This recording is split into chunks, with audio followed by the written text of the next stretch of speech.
Habíamos considerado en la charla anterior que todo sol es una puerta por donde entra al espacio el impulso vital, el impulso de la vida, y como todo impulso avanza hacia lo profundo del espacio hasta un punto en que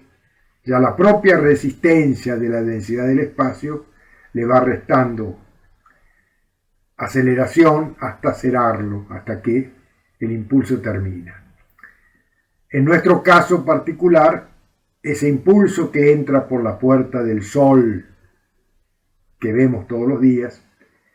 ese impulso llega hasta la órbita de Saturno y ahí ya termina, hasta ahí llega. Es importante comprender que en ese trayecto, ese impulso que entra como una fuerza neutra, andrógina, pero clara en cuanto a la propuesta.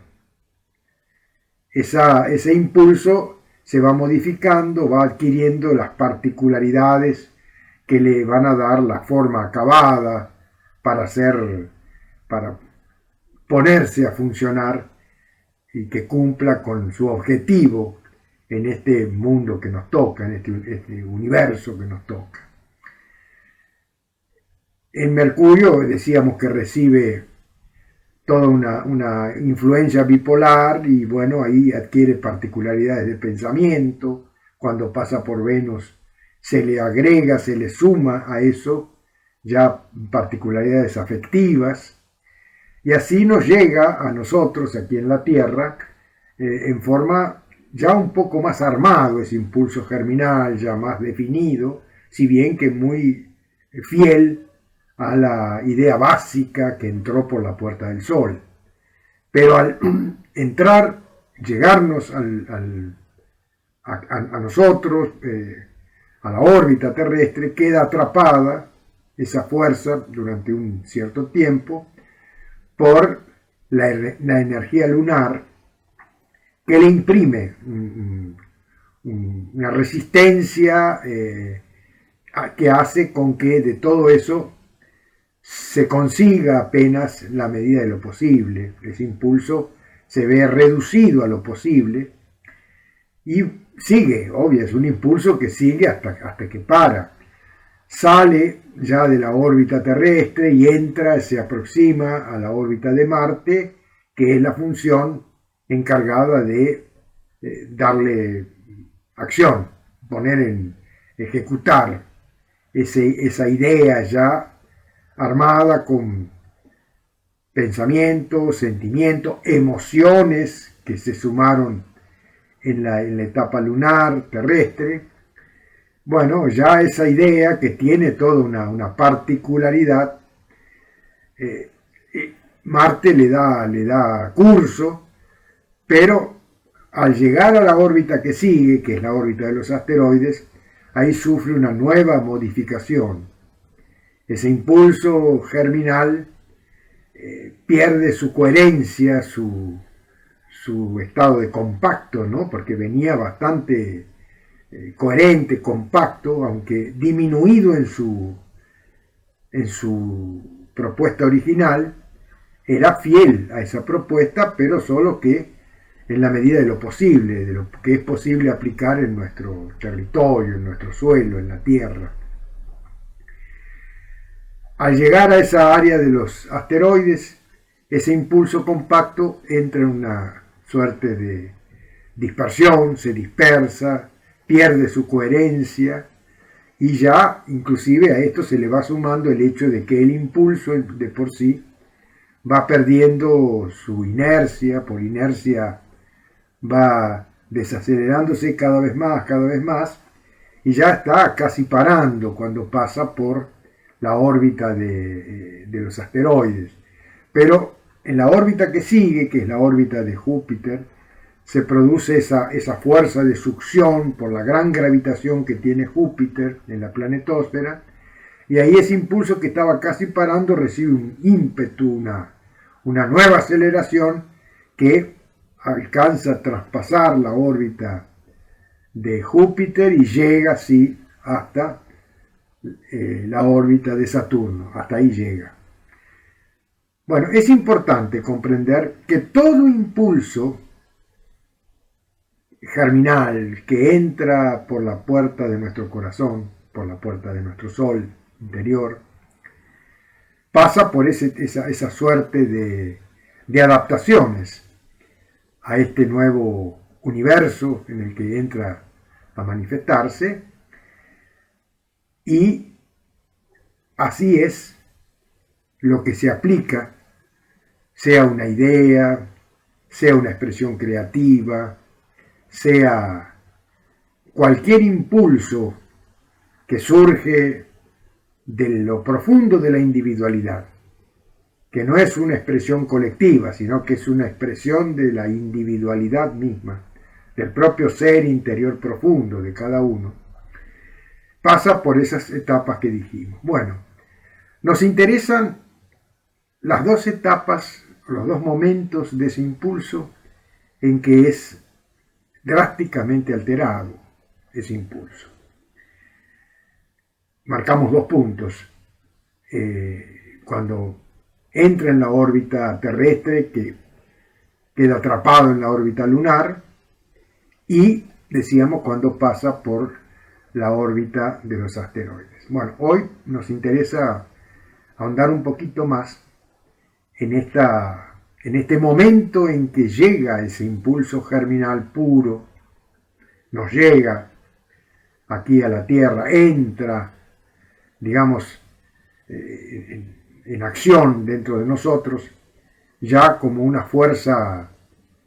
elaborada, literalmente armada, ¿no? Esa fuerza que ya tiene un objetivo claro, dado por el Sol, ya un pensamiento, un sentimiento, ya tiene su particularidad ese impulso. Bueno, decíamos, entra en la órbita lunar que envuelve a la Tierra, nos llega, queda atrapado en esa órbita lunar, donde dijimos también esa órbita lunar hace 20 y tantos mil años tuvo una modificación a partir de ese desastre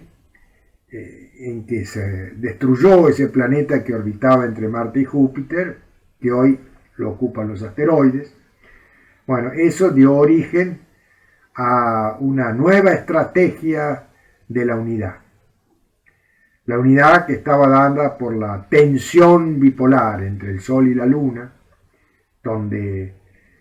la fuerza de fijación del Sol era igual y opuesta a la fuerza de succión de la Luna, eso en épocas del paraíso,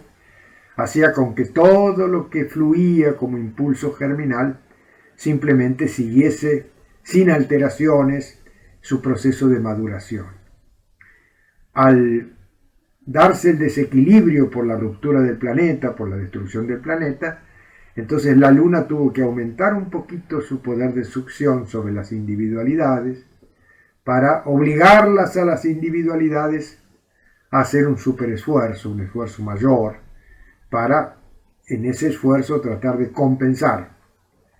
la desviación que producía en el crecimiento el desequilibrio que se había generado.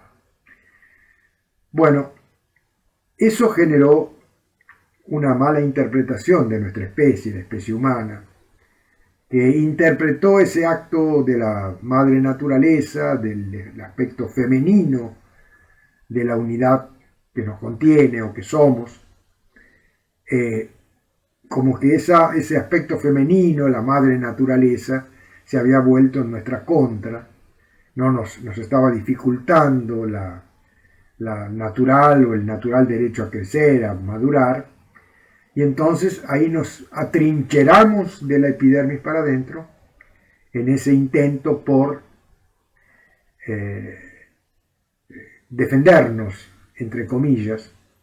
de lo que sentíamos como una agresión externa, el mundo de afuera, el mundo que estaba más allá de nuestra epidermis. Ahí se inició todo el proceso dialéctico, una nueva forma de procesar la dialéctica de este mundo bipolar, y lo que era un proceso natural de trascendencia, porque el Sol y la Luna eran equivalentes, iguales, eran opuestos y complementarios realmente. Bueno, se transformó esa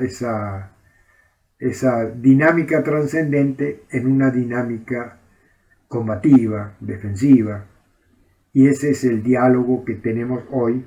con el mundo, con el universo, que no solo se degradó en cuanto al cambio de modalidad del diálogo, sino que la peor degradación se da porque nos separamos de la unidad. Dejamos de sentirnos parte de la unidad. Entonces pasamos a sentir esa fuerza de la madre naturaleza, entre comillas, impidiendo nuestra voluntad de crecer, de madurar. Y eso nos lanza en una competición con el propio mundo, con la propia madre naturaleza. Es importante porque ahí se desarrolló el pensamiento egoico a partir de ahí y comenzó a generarse la memoria, que en la época del paraíso no existía. Ahí el ego se vio obligado a desenvolver un relato específico, sesgado, selectivo, para darle veracidad a su postura de negar la unidad y enfrentar al complemento, a los complementos. Esa especie de justificación comenzó a desarrollarse a partir de un diálogo interno, justificando, digamos, cada acción personal. Esos diálogos acabaron transformándose en el medio ordenatriz. A partir de esos diálogos se fue ordenando una especie de depósito de cuestiones no trascendidas, que es la memoria, ordenadas según las emociones. O sea, se generó una nueva vibración que hoy llamamos emociones, a partir de esa fricción, de esa tensión nueva contra natura que se derivó justamente de ese enfrentamiento con los opuestos complementarios que conforman el paisaje kármico de nuestra existencia. Así se generó la memoria, como un reservatorio de cuestiones no resueltas. Una memoria que responde a los estímulos externos con respuestas que son justamente fórmulas preestablecidas justamente por esas justificativas. Cada una de esas justificativas se transformó en una especie de respuesta ya dada a cualquier repetición de los hechos. O sea, esa ley de la recurrencia que hace con que tropecemos 1000 veces con la misma piedra, bueno, eso también hizo con que devolvamos o respondamos 1000 veces con la misma respuesta, que es, digamos, ese comportamiento que tiene la psique, el pensamiento egoico,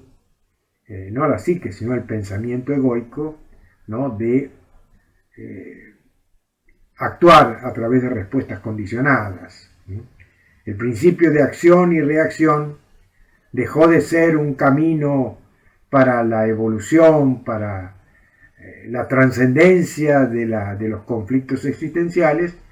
para transformarse directamente en una respuesta instintiva que impide cualquier trascendencia y mantiene siempre las discusiones, los diálogos, los intercambios en el nivel horizontal, toda vez que siempre damos las mismas respuestas, o sea, respondemos desde el pasado. La vida, según el ego, es un relato que se tiene que fijar en la línea del tiempo, un relato que debe permanecer sin cambios. Eso es la peor alteración que se produjo en todo el fluir del impulso germinal, desde que sale del Sol hasta que llega al límite de Saturno. Ese pasaje por la órbita de la Tierra produjo justamente o generó la memoria y con ello también el estancamiento de nuestro proceso germinal, toda vez que la memoria es un depósito de cuestiones no resueltas, que tienden a seguir no resueltas, toda vez que sigue dando las mismas respuestas a los mismos cuestionamientos.